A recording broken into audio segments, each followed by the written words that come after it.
नितिन गडकरी ने कर दिया खुलासा।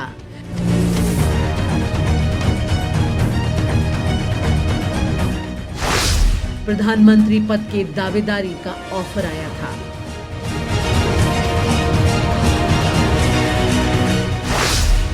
लेकिन नितिन गडकरी ने पीएम के पद को ठुकराया।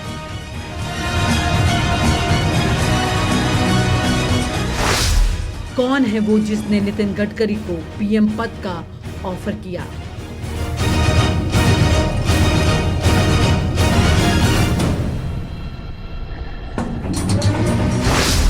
कौन है वो नेता जो नरेंद्र मोदी की राजनीति के ताबूत में आखिरी कील ठोकने की तैयारी कर रहा था? जब से लोकसभा चुनाव हुए हैं तब से लगातार प्रधानमंत्री नरेंद्र मोदी की मुश्किलें बढ़ती जा रही हैं। मुश्किलें इस कदर बढ़ रही हैं कि अब नरेंद्र मोदी का दूसरा ऑप्शन ढूंढा जा रहा है और ढूंढने के लिए बीजेपी में कई बड़े नेता और उसके अलावा आरएसएस इस पर लगातार काम कर रही है। आरएसएस जिस तरह से नरेंद्र मोदी को आईना दिखा भी चुकी है, उसे साफ नजर आ रहा है कि आरएसएस का मूड मोदी के साथ दो कदम चलने का भी नहीं है, क्योंकि आरएसएस जहां एक तरफ मोदी को आईना दिखा रही है, वहीं दूसरी तरफ योगी आदित्यनाथ के साथ खड़ी हो जाती है, नितिन गडकरी के हिमायत करती है। बड़ी बात यहां पर यह है कि नितिन गडकरी ने नागपुर में एक ऐसी बात बोल दी जिसके बाद लगातार चर्चाएं गर्म हो गई। नागपुर की ये बात पूरे देश में सनसनी की तरह फैल गई। बात इस कदर फैली कि तमाम मीडिया चैनल और तमाम यूट्यूब चैनल, सोशल मीडिया, हर जगह ये खबर तेजी से दिखाई देने लगी। और दिखाई दे भी क्यों ना, खबर नितिन गडकरी की थी। नितिन गडकरी ने खुले मंच पर यह कहा कि उन्हें प्रधानमंत्री बनने का ऑफर मिला था, लेकिन उन्होंने प्रधानमंत्री बनने का ऑफर ठुकरा दिया क्योंकि उसकी एवज में वो कोई भी ऐसा काम नहीं करना चाहते थे। यहाँ पर खुलकर प्रधानमंत्री बनने के ऑफर पर नितिन गडकरी क्या कहते हैं, पहले वो सुनिए, उसके बाद आपको बताएंगे कि कैसे और किसने नितिन गडकरी को ये ऑफर दिया था। एक अशीच अचानक घटना, मी नाव नाही सांगत कोणाचं, ते म्हणाले की if you are going to become a prime minister we will support you. म्हणलं why you should support me and why I should take your support? To become a prime minister is not aim in my life. I am loyal to my conviction and my organization. I am not going to compromise for any post because my conviction ये मेरे लिए सर्वोपरि है। कभी ना कभी मुझे लगता है कि ये जो कन्विक्शन है यही हमारी भारतीय लोकतंत्र की सबसे बड़ी ताकत है। नितिन गडकरी ने खुलकर ये बात सामने कह दी और आखिरकार नितिन गडकरी प्रधानमंत्री पद के दावेदार हैं या फिर वो अपनी दावेदारी साबित कर रहे हैं। ये दोनों ही सवाल इस तरह के हैं जिस पर अच्छी खासी लंबी चर्चा हो सकती है, क्योंकि पक्ष हो या विपक्ष, नितिन गडकरी के साथ किसी को भी कोई परेशानी कभी नहीं रही है। ऐसे में नितिन गडकरी का इस तरह का भाषण देना ये साफ बता रहा है कि नितिन गडकरी प्रधानमंत्री नरेंद्र मोदी के अलावा बीजेपी में एक मजबूत दावेदार हैं जो देश के प्रधानमंत्री बन सकते हैं, क्योंकि इस वक्त नरेंद्र मोदी के साथ आरएसएस को काफ़ी ज़्यादा परेशानियां हो रही हैं, जिसके चलते अभी भी आरएसएस नरेंद्र मोदी का साथ देने को तैयार नहीं है। जहां पर हरियाणा में, महाराष्ट्र में चुनाव है, जम्मू कश्मीर में चुनाव है, वहां पर RSS door to door campaign के लिए उत्तर प्रदेश में अपना गढ़ बनाने जा रही है, लेकिन इन राज्यों को मोदी के हवाले छोड़ दिया है। वहीं पर नितिन गडकरी ने कुछ जगह की जिम्मेदारी साफ तौर पर ली है और वो महाराष्ट्र की है।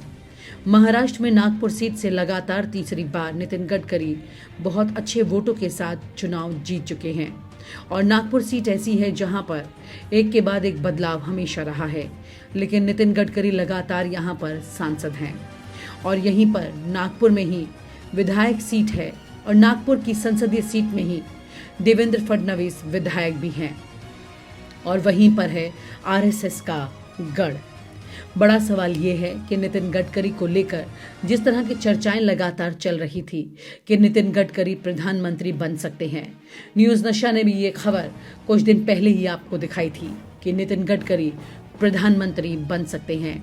और अब नितिन गडकरी के खुद के मुंह से ये शब्दों का बाहर आना कि उन्हें प्रधानमंत्री का ऑफर दिया गया था जो उन्होंने स्वीकार नहीं किया, उससे ये साफ पता चलता है कि नितिन गडकरी प्रधानमंत्री बनने के मोदी के बाद दूसरे विकल्प हैं, जिसमें बीजेपी और आरएसएस दोनों में किसी को कोई परेशानी नहीं होगी। वरिष्ठ नेता होने के साथ साथ नितिन गडकरी बीजेपी के राष्ट्रीय अध्यक्ष रह चुके हैं। राष्ट्रीय अध्यक्ष रहते हुए उन्होंने बीजेपी को फाइनेंशियली काफ़ी मजबूत भी किया था। उसके अलावा आरएसएस की भी सेवाएं उन्होंने काफ़ी ज़्यादा की हैं। इसके चलते नितिन गडकरी का दम इन दोनों ही जगह पर कम नहीं है। पिछले 10 सालों में तमाम नेता लॉबी बीजेपी की जिन्होंने मोदी के सामने नतमस्तक कर दिया था खुद को, उनमें नितिन गडकरी वो व्यक्ति रहे जो कभी भी मोदी के सामने नहीं झुके और लगातार अपने मंत्रालय का काम करते रहे। उनके मंत्रालय के काम को नरेंद्र मोदी ने अच्छा खासा भुनाया भी। राजनाथ सिंह से लेकर तमाम मंत्री नितिन गडकरी के काम पर फीता काटते हुए दिखाई दिए। लेकिन अब बड़ी बात यह है कि ना सिर्फ एनडीए में बल्कि उसके अलावा भी कुछ नेता हैं जो कि नितिन गडकरी को पीएम बनने के ऑफर में पीछे नहीं रहे, चाहे वो विपक्ष के नेता ही क्यों ना हो। जब तीसरी बार प्रधानमंत्री नरेंद्र मोदी 240 सीट के साथ में दावेदारी पेश करने जा रहे थे, उन दिनों दिल्ली में खूब हलचल थी। हलचल इस कदर थी कि किसी भी वक्त ये हो सकता था कि प्रधानमंत्री का चेहरा बदल सकता था। ऐसे में ना सिर्फ पक्ष बल्कि विपक्ष के भी नेता नितिन गडकरी को समर्थन देने के लिए तैयार बैठे थे। बड़ी बात यह है कि नितिन गडकरी और उन नेताओं के बीच में उस तरह की जुगलबंदी नहीं रही जिस तरह से प्रधानमंत्री नरेंद्र मोदी अमित शाह को अपने साथ लेकर तमाम नेताओं को अपने पाले में करने पर लगाते हैं। नितिन गडकरी के पास ये ऑफर न सिर्फ अपनी एनडीए के नेताओं से था बल्कि और जगह से भी था। ये बात न्यूज़ नशा के सूत्रों के हवाले से है और ये बिल्कुल सही है। नितिन गडकरी अब भी प्रधानमंत्री की रेस में पीछे नहीं है। इस वक्त आरएसएस खुद ऐसे मौकों की तलाश कर रही है जहां पर नितिन गडकरी को एक बड़े विकल्प के तौर पर सामने रखा जाए और प्रधानमंत्री नरेंद्र मोदी को इसमें कभी भी मात दी जा सकती है। नरेंद्र मोदी तीसरी बार प्रधानमंत्री तो बन गए हैं, लेकिन ये उनका सबसे ज़्यादा इनसिक्योर टर्म है। इनसिक्योर हर लिहाज से है, अंतर्राष्ट्रीय रिश्तों से लेकर अपनी पार्टी तक हर लिहाज से इस वक्त नरेंद्र मोदी पूरी तरह से फंसे हुए हैं। सत्ता का जो सुख उन्होंने पिछले 10 साल भोगा है वो इस बार उन्हें नसीब नहीं हुआ है। वो प्रधानमंत्री तो बन गए हैं लेकिन इस बार सुख में काफी कमी आ चुकी है। और नितिन गडकरी जिस तरह से खुले मंच से अपने प्रधानमंत्री के पद की बात कर रहे हैं, उससे ये साफ पता चल रहा है कि नितिन गडकरी के पास ये ऑफर था, उन्होंने सबके सामने बताया और कभी भी इस तरह के ऑफर के साथ मोदी को मात दी जा सकती है। एक अशीच अचानक घटना, मी नाव नाही सांगत कोणाचं, ते म्हणाले की if you are going to become a prime minister we will support you. म्हणलं why you should support me and why I should take your support? To become a prime minister is not aim in my life. I am loyal to my conviction and my organization. I am not going to compromise for any post because my conviction ये मेरे लिए सर्वोपरि है।